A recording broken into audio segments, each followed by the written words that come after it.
আসসালামু আলাইকুম। আজকে সন্ধি এর দ্বিতীয় পর্বে ক্লাস এবং আজকের এই সন্ধিগুলো খুবই ইম্পর্টেন্ট, বিশেষ করে চাকরির পরীক্ষায় আসতে পারে। আমরা দেখি শব্দের শেষে যদি জফলা থাকে তাহলে তার পরিবর্তে অন্তস্থ জ হবে।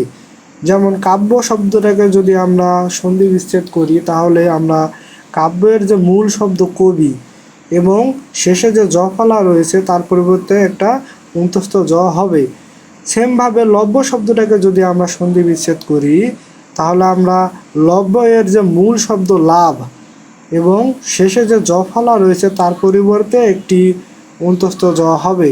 সেমভাবে ন্যায্য, তারুণ্য, বর্ণ, পদ্ম এই শব্দগুলোকে আমরা যদি সন্ধি বিচ্ছেদ করি তাহলে ন্যায্য শব্দটাকে যদি করি তাহলে ন্যায়, ন্যায্য এর মূল শব্দ হচ্ছে ন্যায় আর শেষে যে জফলা রয়েছে তার পরিবর্তে একটি অন্তস্থ জ।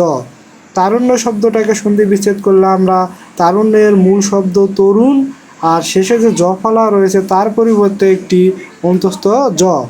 বর্ণ শব্দটাকে যদি সন্ধি বিচ্ছেদ করি তাহলে আমরা মূল শব্দ বন আর শেষে যে জফলা রয়েছে তার পরিবর্তে একটি অন্তস্থ জ।